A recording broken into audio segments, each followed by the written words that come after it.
하나님의 말씀 사사기 2장 1절 보겠습니다.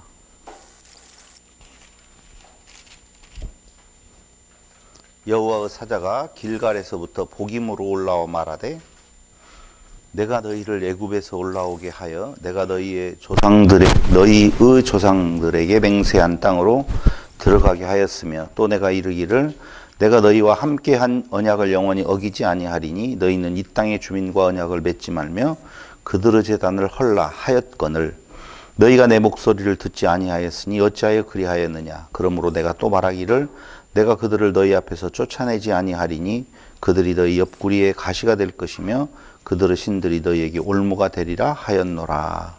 아멘. 사사기의 지난주 서론을 같이 살펴보았습니다. 오늘 서론의 결론을 한번 생각해 보고자 합니다. 사사기를 기록한 자는 사무엘이라고 일단 정했습니다. 그리고 그 사무엘이 사사기를 기록할 당시의 상황은 백성들이 우리에게도 왕을 달라라고 하는 요구가 있었던 것으로 보여집니다. 이런 백성들의 요구, 왜 백성들은 그들 앞에 이미 왕이신 하나님을 버리고 왕을 자기들에게 세워달라고 요청을 했을까라고 하는 것은 바로 그들의 눈이 주변 나라들의 잘 사는 모습에 빠져 있었기 때문에 우리에게도 보이는 왕이 있다면 우리도 저들처럼 잘 살 수 있을 것이다라고 하는 생각이 그들의 머리를 지배했던 것 같아요. 자, 우리 한번 생각을 해봐야 될 것 같아요. 보세요. 백성들이 왕을 세워달라. 그래서 우리도 주변 나라들과 같이 잘 사는 나라가 되었으면 좋겠다. 라고 요청을 한단 말이에요.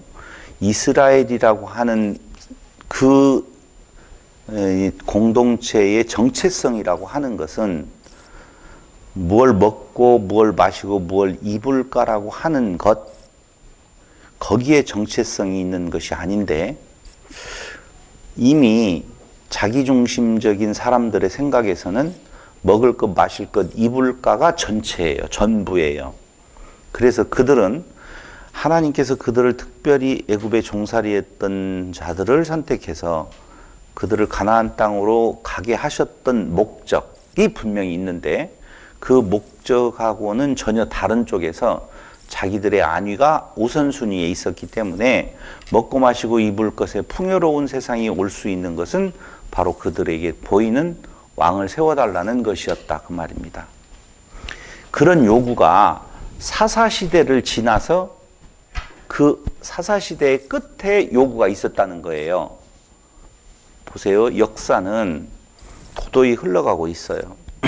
근데 사무엘이라고 하는 존재는 사사시대의 끝과 우리가 알고 있는 역사 속에서 왕정시대의 그 사이에 끼어있는 사람이란 말입니다.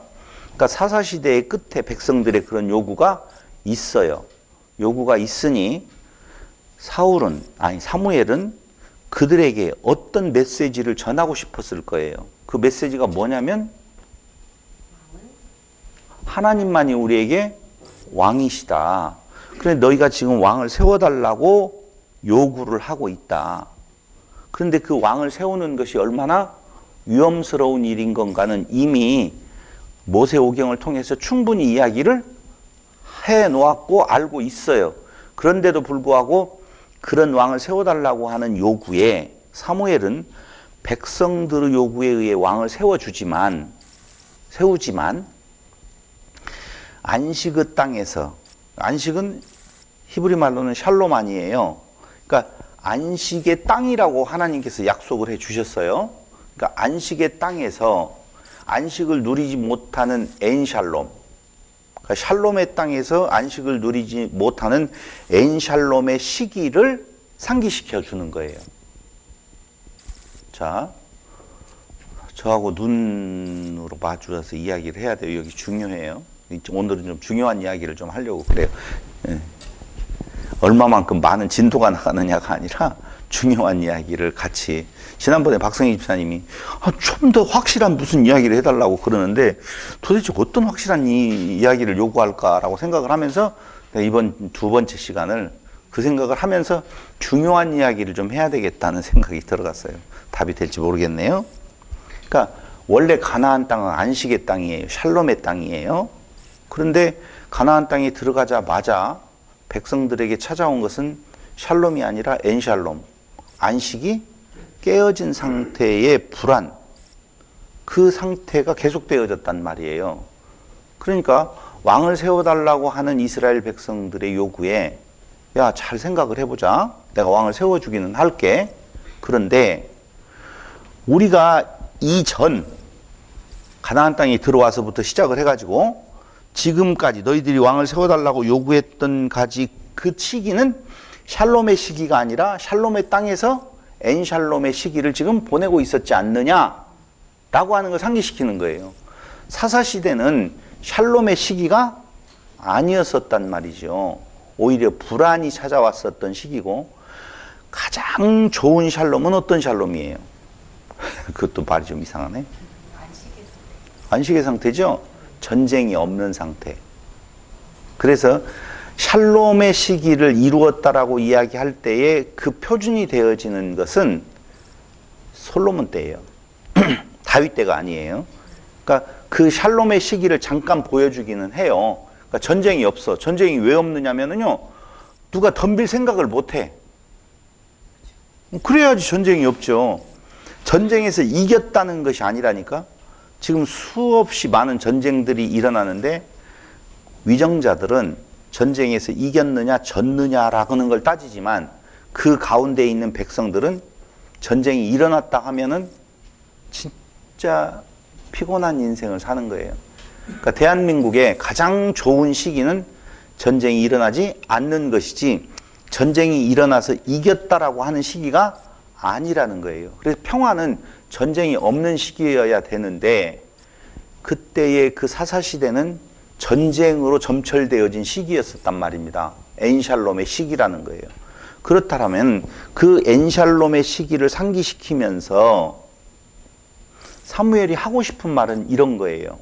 오직 여호와만을 이스라엘의 왕으로 인정하고 섬길 때 그때만이 샬롬을 누릴 수가 있다라고 말을 하는 거예요.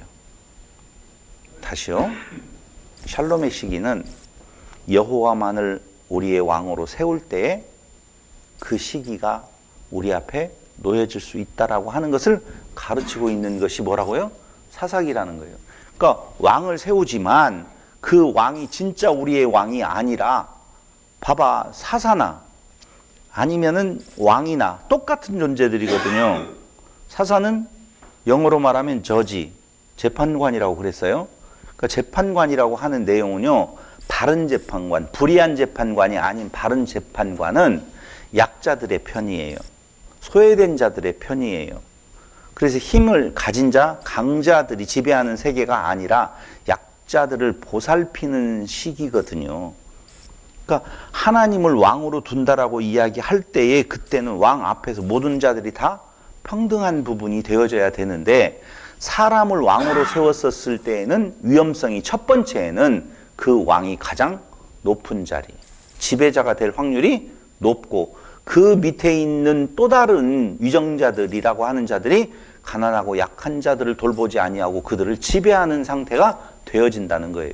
그래서 너희에게 왕을 세워달라고 하는 영이 나오면 그 왕의 모습은 섬기는 자여야 되지 지배자가 되어서는 안 된다라고 이미 모세오경을 통해서 이야기를 해놓은 바예요. 그럼 사무엘이 강조하는 것은 너희가 왕을 세워달라고 하지만 그래, 이방 민족들을 보니까 왕이 있어서 좋게 보여. 그래, 왕을 세워달라고 하는 영이 나올 것으로 이미 예언되어져 있어. 세우기는 세우지만 그 왕은 그때 그 사사시대에 세웠던 누구도 아니고 사사들도 아니고 오직 여호와만이 우리의 왕으로서 그 여호와를 왕으로 인정할 때에 비로소 우리에게는 샬롬, 안식이 찾아온다라고 하는 것을 선포하는 것이 바로 사사기의 내용이라 그 말이에요. 자, 여기에서 한 가지 생각할 것이 있어요. 오늘은 중요한 건 저하고 대화예요. 그럼 사무엘이 사사기를 쓸 때에는 그 샬롬의 시기, 여호와만을 왕으로 삼기를 원해서 썼을까요? 아니면은 삼을 수 없다, 안 삼을 것이다, 여호와를 왕으로 안 삼고 샬롬의 시기가 안 올 거라고 생각하고 썼을까요?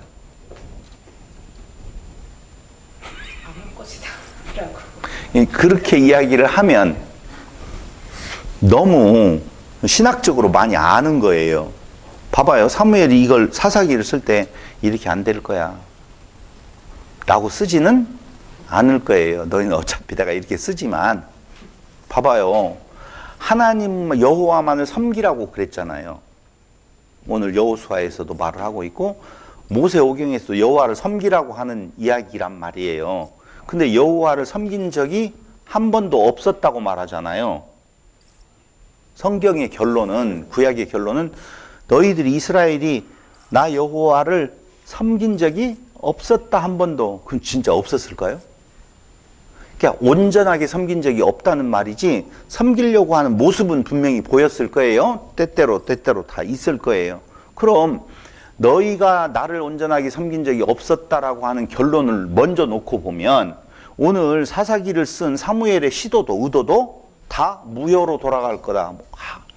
의미 없는 시도가 되어질 거예요. 근데 그 의미 없는 시도를 사무엘이 했겠느냐고. 그건 당연히 아니겠죠.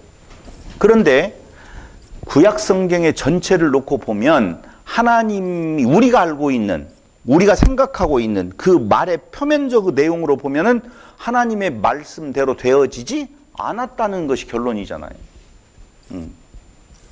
마찬가지예요. 그럼 오늘날에도 우리가 그리스도 안에서 하나님의 백성이 되었고 자녀가 되었어요. 하나님의 백성으로서의 삶의 모습이 우리에게 나타날까?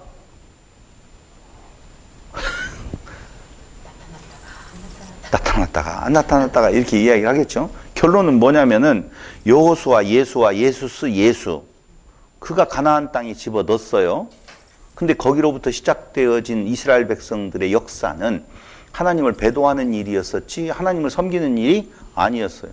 그럼 예수님께서 우리를 가나안 땅, 그리스도 품 안에서 하나님의 나라의 백성으로 인도했어요.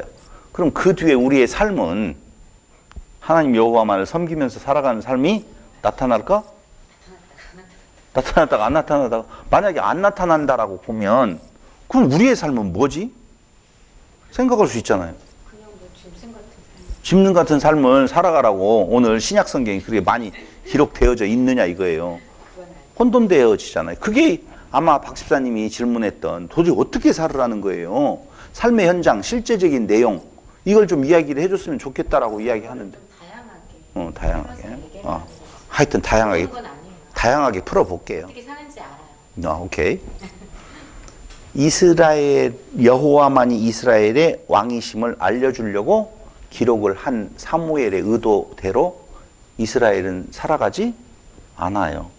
그런데도 불구하고 왜 사무엘을 통하여서 사사기를 기록하게 하고 사무엘기를 기록하게 하고 많은 성경 기자들을 통해서 성경을 기록하게 했을까? 성경은요, 미래에 대한 이야기를 하는 거 아니에요. 성경은 자세히 보면은 있었던 이야기를 가지고 지금 뭔가를, 메시지를 전달하고 있어요. 그러니까 그 역사가 이루어질 당시에 어떻게 살아야 된다는 말이 아니라 지금 상황에서 그 과거의 역사를 돌이켜보면 이런 모습이다라고 지금 말을 해주고 있는 것이 거의 대부분이거든요. 사사기도 마찬가지예요. 사사 시대에 하나님의 계시를 받은 사사들이 나타나서 그들 가운데, 백성들 가운데 하나님의 뜻을 전달하고 어떤 상황을 지금 전개해 가고 있지만, 사사기라고 하는 이 책은 그때 기록되는 것이 아니라 그 뒤에, 그 역사가 끝나고 사사시대가 끝난 뒤에 그 시대를 소재로 해서 어떤 메시지를 전하고 있다는 거예요.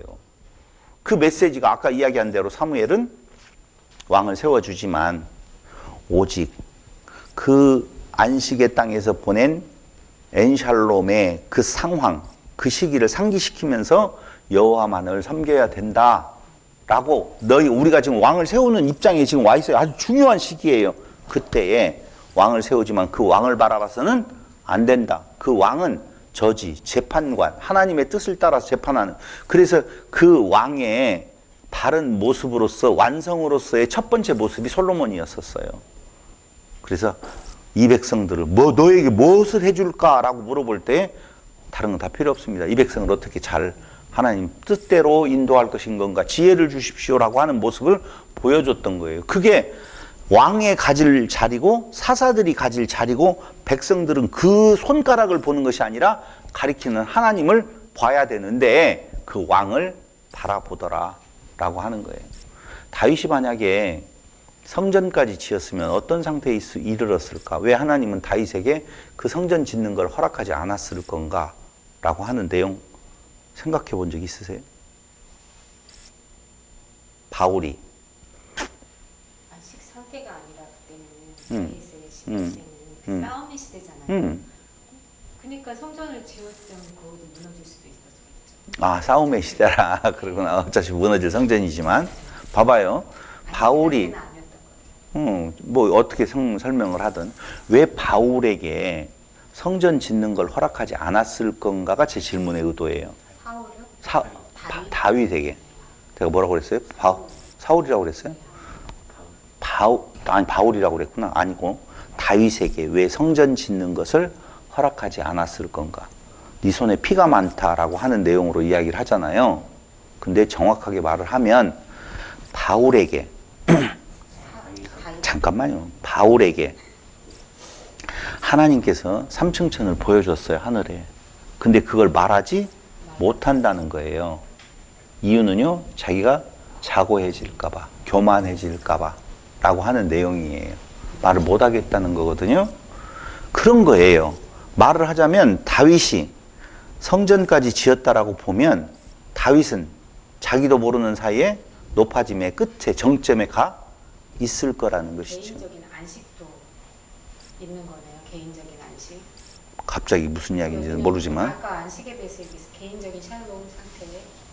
아니 지금 다윗도 개인적인 샬롬이 아니라 그 성전을 지었을 때 교만해진다는 거. 그렇죠. 개인적인 거잖아요.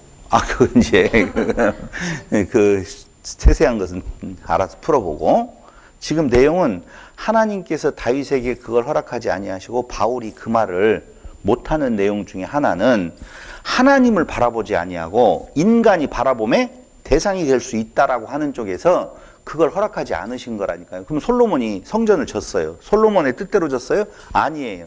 솔로몬은 그냥 숟가락 얹은 거예요. 다윗이 다 이루어 놓은 상태에서 솔로몬이 그냥 숟가락 얹어서 세워놓은 거예요. 솔로몬 성전을 솔로몬이 지었다고 보면 안 된다는 거죠. 지을 수 있는 토대는 다윗 시대에 되어져 있고, 실질적으로 완성이라고 하는 내용에 있어서 점을 찍은 것은 솔로몬이지만 그 일을 이루신 분은 하나님이신데 그 하나님을 바라보지 않고 다윗을 바라볼 수 있다든가, 나중에는 솔로몬 성전이 그랬잖아요. 솔로몬에 의해서 지어진 성전, 솔로몬으로 짓게 하신 성전이라고 보는 것이 맞겠죠. 예를 들어서 제 설명을 한다라고 보면. 그럼 여호와만이 이스라엘의 왕이심을 알려주려고 절대 다른 걸 보면 안 된다라고 하기 위해 사사기는 기록된 거라고 지금 말씀을 드리는 거예요. 그런데 왜 사사시대에 그 백성들은 여호와의 명령을 듣지 않았을까라고 하는 거예요. 여호와만을 섬기라고 하는 명령, 두 번째 명령은 뭐예요? 여호와만을 섬기는 것이 의미하는 것은요, 이방신을 섬기지 말라는 거예요. 구체적으로 나오지요. 그게 뭐냐면은 아까 나왔나요? 너희는 이 땅의 주민과 언약을 맺지 말며 그들의 제단을 헐라하였거늘 너희가 내 목소리를 듣지 아니하였으니 어찌하여 그리하였느냐. 그러므로 내가 또 말하기를 내가 그들을 너희 앞에서 쫓아내지 아니하리니, 이렇게 나오잖아요. 이게 뭐냐면은 앞에 또 나와요. 2장 말고도 무슨 내용이냐면은 이방신을 섬기는 거예요. 봐봐요. 여호와만을 섬겨라 라고 하는 말의 반대말은 이방신을 섬기는 거예요. 왜 그들은 이방신을 섬겼을까요? 명령을 듣지 아니하고. 그들이 잘 사는 모습을. 여호수아 24장 14절 한번 다시 볼게요. 그러므로 이제는 여호와를 경외하며 온전함과 진실함으로 그를 섬기라. 그들의 조상들이 강 저쪽과 애굽에서 섬기던 신들을 치워버리고 여호와만 섬겨라. 19절. 여호와만 섬기래요. 섬기라고 하는 말에 따라 붙는 것은 뭐라고요? 이방신 치워버려라. 우상 섬기지 말아라. 지금 그 말이잖아요. 19절. 여호수아가 백성에게 이르되 너희가 여호와를 능히 섬기지 못할 것은 그는 거룩하신 하나님이시요 질투하시는 하나님이시니 너희의 잘못과 죄들을 사하지 아니하실 것임이라. 만일 너희가 여호와를 버리고 이방신들을 섬기면 너희에게 복을 내리신 후에라도 돌이켜 너희에게 재앙을 내리시고 너희를 멸하시리라 하니. 그러니까 지금 여호와를 섬긴다는 것의 반대말은 이방신을 섬기는 거예요. 그런데 오늘 여호수아 24장 14절 19절로 20절 또 볼까요? 사사기 2장 1절로 3절. 그거 조금 전에 읽었잖아요. 제단을 헐라하였거늘이라고 나오잖아요. 2장 11절로 15절 보세요.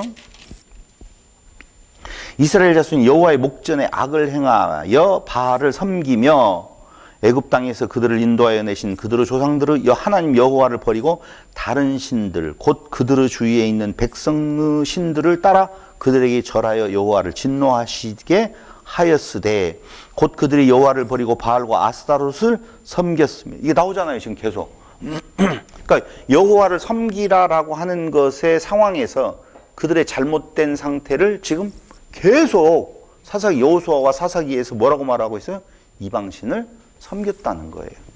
또 하나 볼까요? 16절로 17절. 2장. 여호와께서 사사들을 세우사 노략자의 손에서 그들을 구원하게 하셨으나 그들이 그 사사들에게도 순종하지 아니하고 오히려 다른 신들을 따라가 음행하며 그들에게 절하고 여호와의 명령을 순종하는 그들의 조상들이 행하던 길에서 속히 치우쳐 떠나서 그와 같이 행하지 아니하였더라. 여호와께서 그들을 위하여 사사들을 세우실 때에는 그 사사와 함께 하셨고 그 사사가 사는 날 동안에는 여호와께서 그들을 대적의 손에서 구원하셨으니 이는 그들이 대적이 압박과 괴롭게 함을 받아 슬피 부르짖음으로 여호와께서 뜻을 돌이키셨음이거늘이라고 나오죠. 또 보면은요 어디에 나오냐면은요 16절 계속 다 그 말이에요. 23절까지에 대한 내용들을 보면 결국은 우상을 섬겼다라고 하는 내용이거든요. 그래서 제가 뭐라고 지금 여러분들에게 질문을 했냐면요. 왜 여호와의 명령을 듣지 않았을까라고 하는 거예요.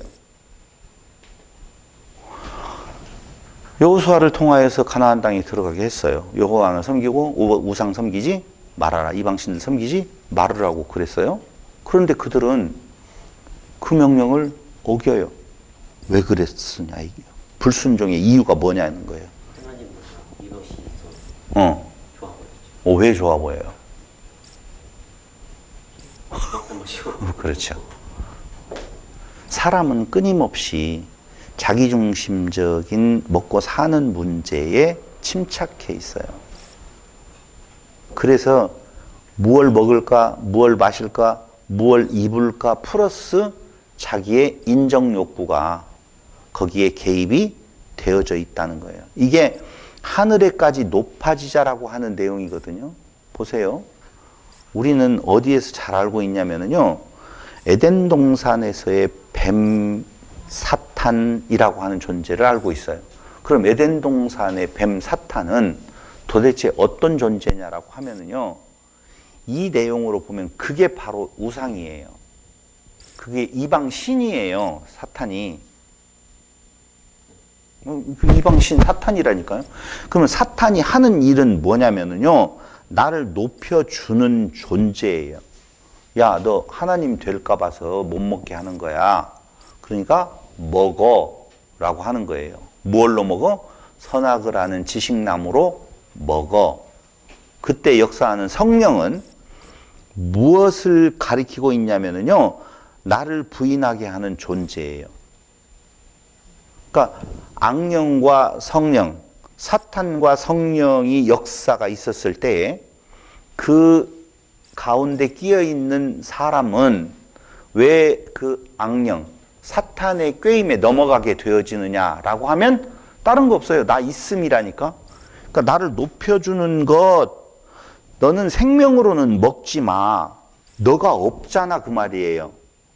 사탄의 이야기는 너 그 율법을 생명으로 먹으면 안 돼. 생명으로 먹는다는 말은 너는 없어. 너는 짐승이야. 너는 티끌이야. 라고 하는 내용이 부각되어지는 거고, 선악을 아는 지식나무로 먹어. 율법을 네가 그걸 행함으로 말미암아 너라고 하는 존재가 하늘에까지 닿는 하나님이 되는 존재가 되는 거야. 그러니까 너 뭘로 먹을 거야? 그럼 뭘로 먹어요? 선악을 아는 지식나무로 율법을 먹게 되어져 있다는 거예요. 그래서 저는 여러분들에게 요걸 말을 하고 싶은 거예요. 물어보고 싶은 거예요. 아까 왜 하나님의 명령을 듣지 아니했느냐라고 하면 나 있음이에요. 높아지려고 하는 거고, 사람은 먹고 마시고 입을 것이 다예요. 한번 물어볼까요? 아니, 생각해 볼까요? 우리가 사는 날, 어렸을 때의 삶을 지금 돌아보잖아요. 지금하고 보면 너무 풍요로워요. 엄청 풍요로워요. 오늘 또 이렇게 과일을 가지고 와서 저렇게 풍성하게 먹을 수가 없어요. 옛날에는요, 진짜 과일 한 조각 하면 잘라가지고 그걸 다, 귤 하나를 먹는 것은 어려운 일이었어요. 해가지고 다 나누어서 먹었어야 됐거든요. 그런데 너무너무 풍요로운 예전에 비해서는 지금 삶을 살아가고 있어요. 근데 우리는 만족함이 없잖아요. 그럼 도대체 얼만큼, 어느 정도의 수준으로 살아야만이 만족함이라는 것이 있을까? 없어요. 진짜 없어요. 아무리 먹고 마시고 입을 것에 대한 내용들을 채우고 또 채우고 또 채워도 만족함이 없이 더 나은 것을 생각하게 되어져 있다는 거예요. 먹고 마시고 입을 것이라고 하는 것이 얼마나 우리에게 하나님을 떠나서 죄로 가게 하는 내용이 굉장히 많다는 거예요.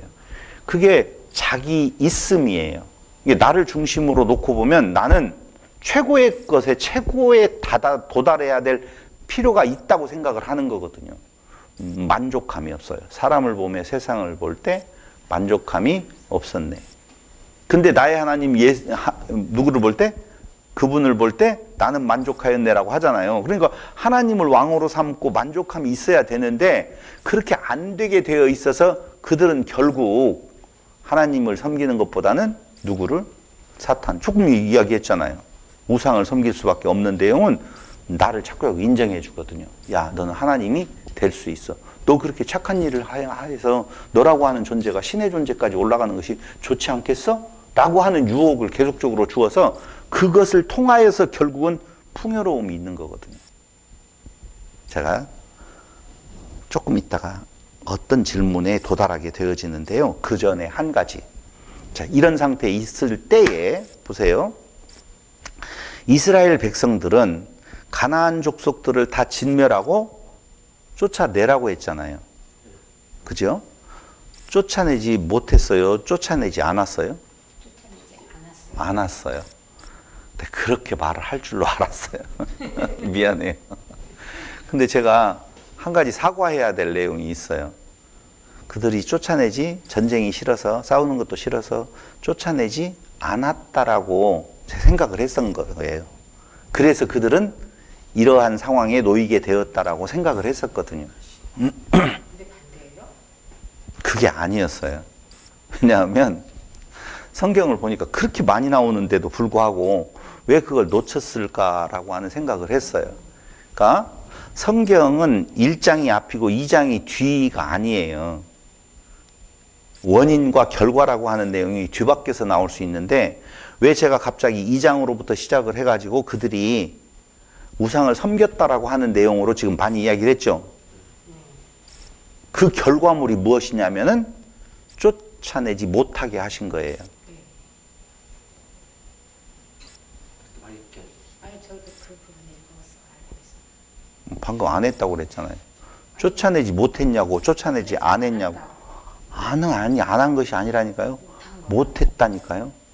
안 한 것은 내가 싸우기 싫어서 너하고는 화평을 맺고 너 우리의 종이 된다면 그거 아니에요? 달라요. 조금만 기다려 보세요. 예. 쫓아내지 않은 것은 내 의지가 발동되어졌잖아요. 너를 싸우기 싫어. 화평하자. 쫓아내지 않을 거야. 같이 살자. 그것이 우리의 가시가 된 줄 알았어. 근데 성경은 그렇게 말하지 않아요. 한번 볼까요? 사사기 1장 19절. 19절에 보니 이렇게 나와요. 여호와께서 유다와 함께 계셨으므로 그가 산지 주민을 쫓아내었으나 골짜기에 이때는 쫓아냈다고 나오죠. 근데 남겨놓아요. 골짜기의 주민들은 철병거가 있으므로 그들을 쫓아내지 못하였으며, 그 다음에 21절을 보세요. 베냐민 자손은 예루살렘에 거주하는 여부수 족속을 쫓아내지 못하였으므로, 그 다음에 27절 보세요.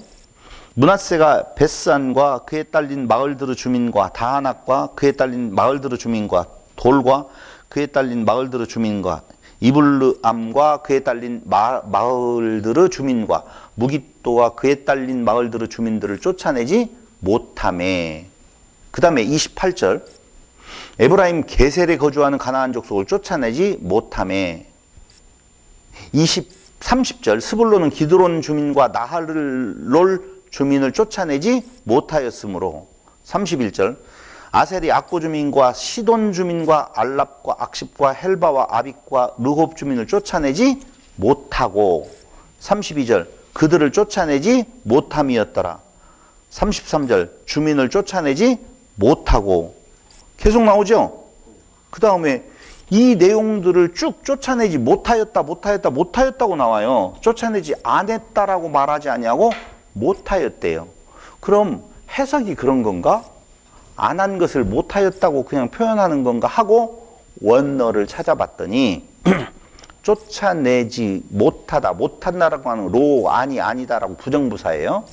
그것 말고 그 앞에 쫓아내지 못했다라고 하는 쫓아낸다라고 하는 것은 동사인데, 그 동사가 사역형이에요. 사역형인데 히프일 동사라고 해서 어렵죠. 히브리의 문법인데 히프일 동사가 여러 종류가 있어요. 칼동사 뭐 이렇게 해가지고 있는데 히프일 동사는 이런 의미를 가지고 있어요. 사람을 뭐뭐하게 하다. 뭔가 누군가가 시키는 거예요. 사역형 동사예요. 히프일은. 쫓아내지라고 하는 이 단어는 동사인데 히프일 동사로 쓰였다고요. 그 히프일 동사의 의미는 뭐냐면요. 사역형이에요. 누군가가 무엇인가를 시킨 거예요. 근데 그 내용을 보면 사람을 뭐뭐하게 하다, 뭐뭐하게 시키다예요. 그러니까 쫓아내지 못하게 하다, 쫓아내기 못하게 시키다 그 말이에요. 누가? 하나님께서 쫓아내지 못하게 한 거예요. 왜? 가시로 좀. 그렇죠. 그거 나와요. 그게 가시로 둔다라고. 그들이 물었군요. 가시를 두어서 그들로 하여금 교만하지 못하도록 가시가 되어서. 백성들을 물었네요. 아니 그 우는 것은 이제 힘드니까 당연히 우는 거고 부르짖는 거고. 그러니까 얼마나 힘들어요. 아, 그 쫓아내지 못해요. 안 하는 것이 아니라 한마디로 말을 하면 하나님께서 그들을 쫓아내지 못하게 하신 것은 그들이 우상을 섬기고 있단 말이에요. 그들이 하나님을 섬기지 아니하고 우상을 섬길 때 자기 먹고 마시고 입을 것에 대한 취해서 우상을 섬길 때에 그들에게 가시를 두어서 깨닫게 하시는 하나님의 도구로서 뭘 두었다는 거예요? 오늘 이방 민족들을 강대하게 해서 그들을 치게 만들었다라고 하는 거예요. 그러니까 쫓아내지 않은 것이 아니라 쫓아내지 못했다라고 하는 내용이 오늘 에덴 동산에서도 마찬가지예요. 똑같아요. 결국은 못 이겨요. 인간 스스로가 그 일을 할 수 있는 내용이 아니다라고 생각하시면 돼요. 가시가 안전장치네요. 가시가 하나님께서 교육시키는 도구예요. 필요할 때 쓰기에만 쓰시려고 하는 하나님의 섭리라고. 그러니까 우리의 인생도 마찬가지예요. 우리가 지금 그리스도 안에서 가나안 땅에 들어와서 새로운 피조물로서의 삶을 시작을 한다라고 할 때에 우리의 그 육체는 계속적으로 먹고 마시고 입을 것에 취해서 끝없이 우상을 찾게 되어져 있다는 거예요. 그럼 어느 때에 제가 아까 이야기한 완전하게 섬기지 못했지만 섬기는 모습이 나올 때도 있다고 그랬잖아요. 봐봐요. 하나님을 섬긴다라고 할 때 그 섬김은 도대체 뭐냐 이거죠.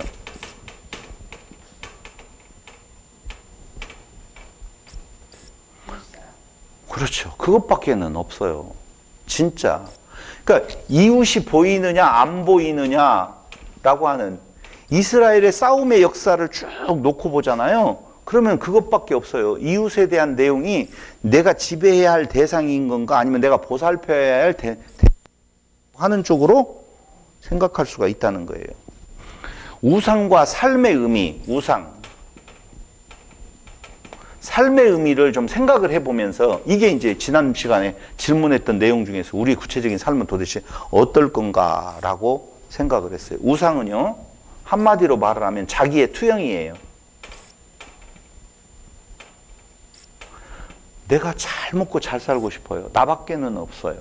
그럴 때 우상이라고 하는 자기를 투영한 어떤 존재를 두어서 그곳에 치성을 드리면 거기에서 뭔가 나에게 준다라고 하는 생각이 있단 말이에요. 여러분 기독교인들 중에서도요, 많은 사람들이 어디에 빠져 있냐면요, 진짜 맞춰요. 나는 그거 놀라운 일이에요. 그 점쟁이는요, 진짜 맞춰요. 무언가 나를 투영을 해서 그 투영된 것으로부터 내 안위를 얻으려고 하는 것이 우상이에요. 그럼 우상과 삶이라고 이야기할 때 성도로서의 우리의 삶은 한번 물어볼게요. 비우는 거예요? 채우는 거예요?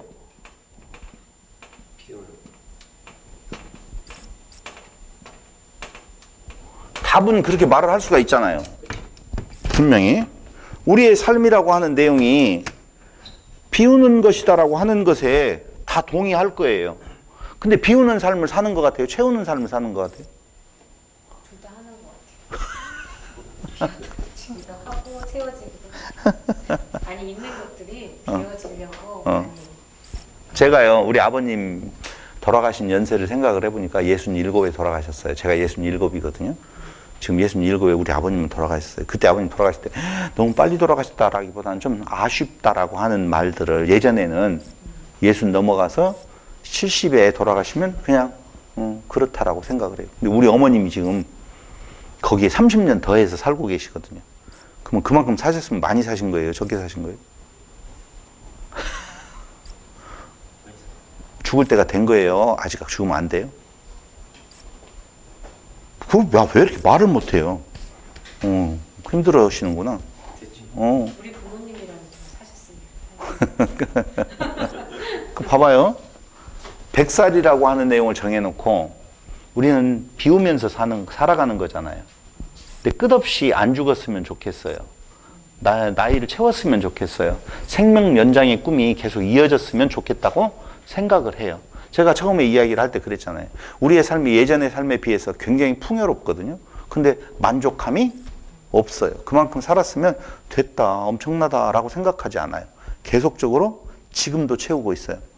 도대체 제가 67 먹으면서 앞으로 몇 년 동안 돈을 더 벌어서 더 채워가지고 어느 때 쓰려고 채우려고 하는 건가를 생각을 해보면 아득하다니까요. 쓰는 일이 뭐밖에 없어요. 먹고 마시고 입는 거고, 그 다음에 자식들에게 쓰는 거고, 그 다음에는요. 잘 생각이야. 에? 교회 연보하고. 별 있어요? 저는 그렇게 한번 생각을. 과연 사는 삶을 사는 건가? 채우기 위해서 사는 삶을 사는 건가? 쓸 곳이 없는데 우리는. 그래서 어떤 TV 프로그램을 볼 때 주는 만큼만 채취한다. 더 잡지, 더 채취하지 아니하고 내가 사는 만큼만 채취하면서 살아간다라고 하는 프로그램이 있을 때마다 참 기독교 삶이 아닌데도 그런 삶을 자연에서 배울 수 있는가 보구나 라고 하는 내용인데, 사람의 탐욕은 그렇게 되어지지 않다는 거예요. 가나안 땅이, 젖과 꿀이 흐르는 땅이요, 샬롬의 땅이라고 이야기했었을 때 백성들은 들어가면서 그 샬롬, 그 젖과 꿀이 흐르는 땅의 의미를 자기중심적으로 생각을 한 거예요. 그래서 그들은 그곳에 그들이 종살이에서 벗어나서 하나님을 왕으로 삼고 비우는 삶. 비우는 삶이 뭐라고요? 이웃사랑이란 말이에요. 이웃이 보인다는 거예요. 근데 그 이웃이 보이는 그 삶에 있지 아니하고 처음부터 아버지 우리에게 복을 주세요. 땅을 더 주세요. 라고 하는 싸움이 그 가운데 그 공동체 안에서도 치열하게 이루어지는 내용들을 볼 수가 있다는 거예요. 그래서 사는 삶이 비우는 삶이라고 보면 가면 갈수록 이웃들이 보여지게 되어지고 그 삶의 의미를 두고 살아갈 때 그때 찾아오는 것이 샬롬, 평강인데 안식인데 그렇지 아니하고 아직까지도 나는 더 채워야 되겠다라고 생각하는 쪽에서 나는 젖과 꿀이 흐르는 것을 실질적인 그런 물질적인 풍요로 생각을 하는 데에서부터 오는 자기 채움의 역사가 오늘 이웃을 바라보지 아니하고 이웃을 착취의 대상, 지배의 대상으로 보더라고 말입니다. 그 첫 번째가 바로 누구냐? 왕과 왕을 대비한다라고 보면 하나님이 왕이시오 예수가 왕이시라고 보면 그분은 철저히 있는 것을 어떻게 했어요? 비웠어요. 비워냈다고요.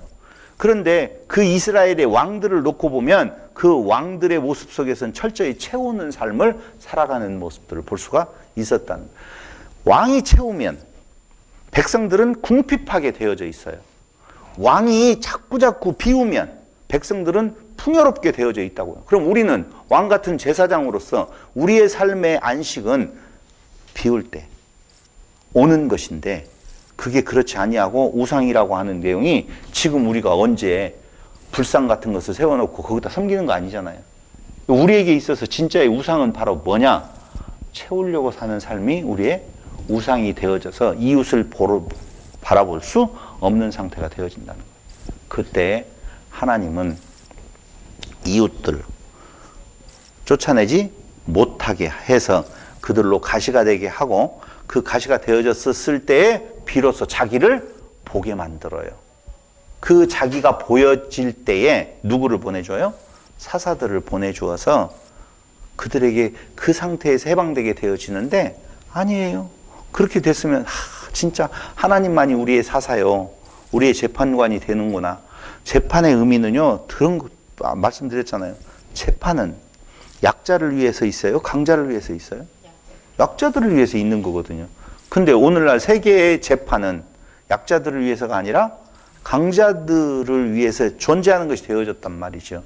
그래서 그 재판 중에 그렇게 많은 재판들이 이스라엘 백성 가운데 있을 텐데 솔로몬의 재판 하나가 샘플로 보여지는 것은 그 있는 자보다는 없는 약자를 위하여서 그 지혜가 쓰여지는 우리에게 주어진 은사가 쓰여지는 그 삶에 대한 현장을 보여주고 있는 거예요. 그게. 그런데 솔로몬이 거기를 초기를 지나서 떠나잖아요. 자기가 왕의 자리에 되는 순간 수도 없이 많은 왕들로서는 하지 말아야 된다라고 하는 말들도 두고 많은 여자들을 두고 많은 물질적인 풍요로움을 누리고 누리지 못할 것이 없었다라고 말을 할 정도. 그 누리는 자기 채움은 그 앞에 있는 많은 백성들이 비워지는 궁핍해지는 안식이 깨어지는 상태에 있다는 거예요. 그런데 그 반대편에 선 왕으로서 오신 예수는 그분을 무엇인가 우리에게 받으려고 오는 것이 아니라 비워서 너희에게 나누어 주어서 너희에게 주려고 이 땅에 오셨다라고 하면서 그의 생명까지를 주는 삶을 보여주었어요. 저는 여기에 한 가지 형이하학적인 이야기를 하고 싶어요. 그게 뭐냐면 예수가 이 땅에 오셔서 하신 일이 뭘까요? 비우는 일을 뭘 비웠어요? 약한 자들한테. 약한 자들한테 뭐요? 오병이어의 역사를 통해서 좀 나눠줬나요? 물고기를 하나님을 보여주었어요. 하나님은 우리에게 도대체 어떤 비움의 역사를 행하셨을까? 이렇게 고민을 한번 해봐요. 자, 거기는 너무 멀어. 하나님 안 보이시니까. 예수도 오래됐어. 너무 우리 시각이 좁아질 수밖에 없어. 그럼 좀 넓혀서 예수님의 제자들, 사도들, 그리고 믿음의 선진들은 도대체 어떤 삶으로 비우는 삶을 살았을까라고 하는 거예요. 뭔 삶을 살았어요? 우리가 궁금한 거 그거죠. 어떻게 살아야 돼요? 이웃을 바라본다는 것이 도대체 무슨 말을 하는 거예요? 어렵잖아요. 어렵죠. 그럼 우리가 보자고요. 샘플을. 도대체 무슨 삶을 살았느냐 이거예요. 자, 루디아. 자주장사 루디아. 너무 사도들만 이야기하면 그렇잖아요. 자주장사 루디안 뭘 했어요? 막 자선 사업을 했나요? 아니면 막 동네 사람들 불러다가 막 소잡고 돼지 잡아서 잔치를 베풀어 줬나요? 그런 거 성경에 안 나와요. 그렇게 했는지 어쨌는지는 잘 모르겠지만 어떻게 살았는지 어떻게 돈을 벌었는지에 자주장사라고 하는 개념만 나오지 도대체 그 번 내용에 대한 것이 나오는 것이 아니라 누구를 도와요? 복음 전하는 자들을 돕고 있어요. 근데 그걸 성경은 기록하고 있어요. 또 이렇게 말을 할지도 몰라. 그러니까 교회에다 돈 내서 선교하는 데 쓰라는 거 아닌가 보다 라고 생각할지 모르겠어요. 루디아가 할 수 있는 일을 한 거죠. 그렇죠. 할 수 있는 일을 한 거죠. 근데 그게 무슨 일이기에 도대체 성경의 기록까지 될 정도의 내용인 건가? 그래서 우리는 구체적인 어떤 삶의 현장에서 이렇게 할까 저렇게 해야 되느냐라고 하는 걸 생각할 수는 있지만 방금 집사님 이야기한 것처럼 내 안에서 할 수 있는 일, 그게 이웃을 바라보는 할 수 있는 일이에요. 그러니까 믿음의 선진들, 성경에 나와 있는 인물들을 보면은요, 그들이 행했던 사회적인 어떤 일들이 아니라 복음의 증거. 그게 왜 가장 이웃을 생각하는 거냐면은요, 샘플로 보여주는 거냐면 헛된 것에 빠져서 살아가는 인생들의 불쌍함이에요. 아까 이야기한 것처럼 목숨도 비우는 거고 재산도 비우는 거고 옷도 비우는 거고 몸식도 비우는 거고 자꾸 줄여가야 될 우리의 역사적인 삶이거든요. 줄이면 남잖아요. 왜 부족해요? 제가 요새 이상한 생각을 한다니까요. 과연 나이가 좀 더 먹어서 연금 타는 거 있잖아요. 50몇만 원에 30몇만 원. 돈 못 번다고 기초연금을 30몇만 원이나 주더라고요. 그러면 한 80만 원, 100만 원 정도가 채 안 돼요. 그걸로 나중에 나이가 먹어서 살 때 살아갈 수 있을까? 살아갈 수 있을 것 같아요? 교사님? 왜요? 비우면 살아갈 수 있을 거예요. 그렇죠. 비우면. 어떻게 사느냐에 대한 문제지 절대적인 어떤 개념이 없어요. 상대적으로 내가 어떤 삶을 살아가느냐라고 하는 내용이에요. 제가 요새 옷 안 산 지가 오래된 것 같아요. 전 누가 져가지고 좀 많아졌어요. 그런데 사라져. 어저께는 무슨 행사가 있어가지고 뭘 입고 가야 되는데 그냥 이렇게 갔어. 감사해요. 아니 이 안에 옷이 이렇게 헤어져가지고 이렇게 바늘로 이렇게 꼬매놓은 것도 있거든요. 아, 그렇죠. 빈티지로다가. 그러니까 그렇게 살아도 빈티지라고 이야기하고 잘생긴 얼굴 하나를 믿고 그냥 살아가는 내용이면 비우고 살아도 살만 하더라라고 하는 거예요. 그런데 있으면서 비우면 어떻게 되어져요? 아니요. 내가 있는데도 비워. 이웃이 풍요로워지지. 내가 있으면서. 그럼 있다라고 하는 기준이 뭐예요? 한 달에 100만 원 벌으면 있는 거예요? 1000만 원 벌으면 있는 거예요? 둘 다 있어요. 있으면 있는 거예요. 그래서 내가 얼만큼 이렇게 되어지면 하나님 일을 하겠습니다. 다 거짓이에요. 100만 원 있을 때도 1000만 원 있을 때도 1억 있을 때에도 똑같이 내 마음이 비우면서 사는 삶인 건가? 왜 비워지는 건가? 아니 들어와 있는 보화가 있다며.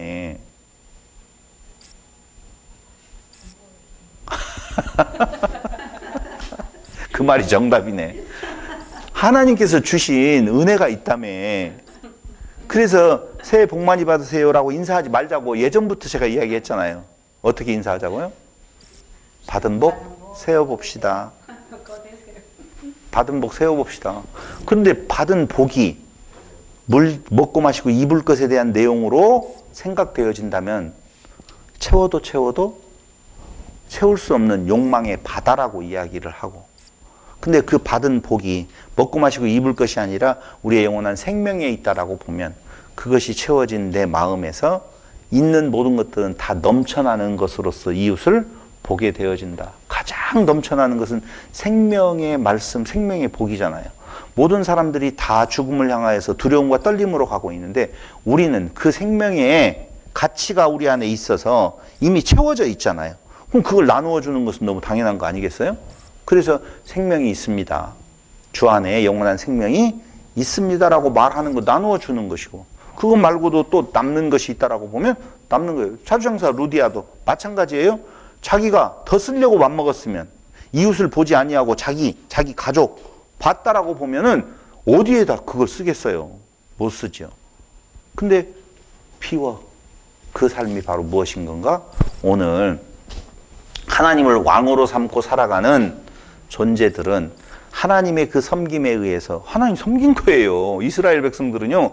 아니 그 짐승과 같은 인간 중에서도 가장 하층민이었었던 노예들을 약속대로 가나안 땅에 집어넣었다라고 보면 그들은 이미 하나님의 사랑이 그 안에 있는 거거든요.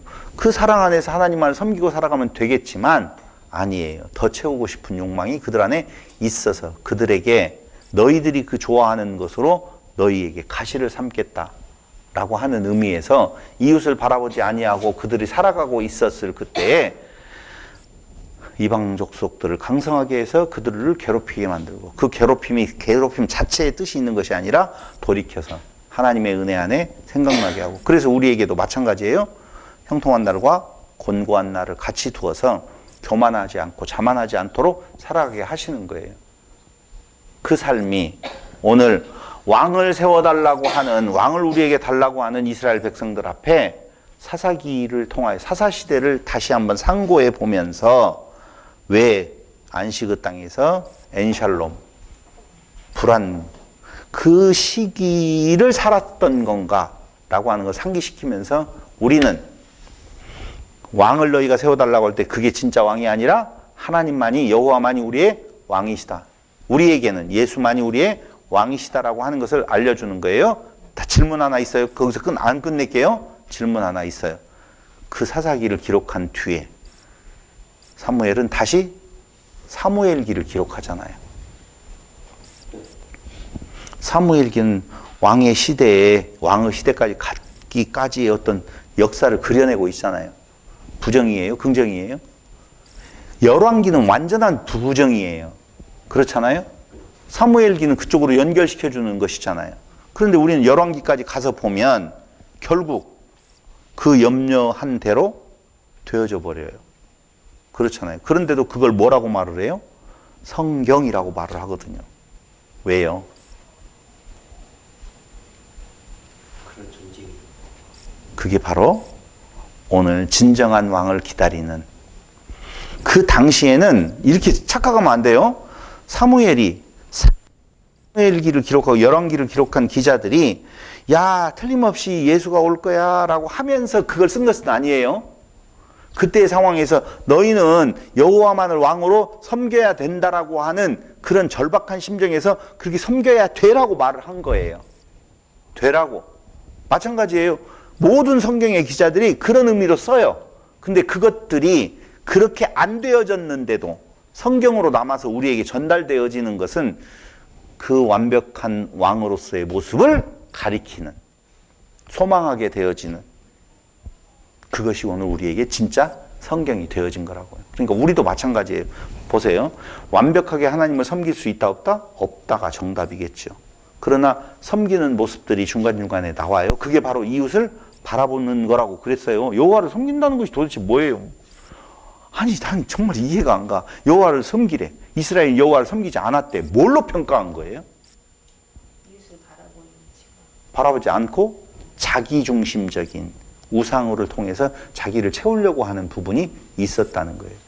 우리에게도 마찬가지예요. 샬롬의 시기. 그리스도 안에서 우리가 샬롬의 시기를 지나는 것은 하나님을 왕으로 삼고 이웃을 바라보게 되어질 때는 샬롬의 시기지만 그렇지 아니하고 내가 중심이 되어서 자기를 부인하지 못하고 내 안에 채우는 삶을 살아가는 쪽으로 우리의 욕심이 발동이 되어지면 엔샬롬의 시기를 살아가는 것이 되어진다는 거예요. 그래서 이 땅 위에 있는 동안에는 샬롬과 엔샬롬이 번갈아 가면서 오지만 궁극적으로 추구해 가고 있는 내용은 그럼 샬롬의 시기가 가장 우리에게 있어서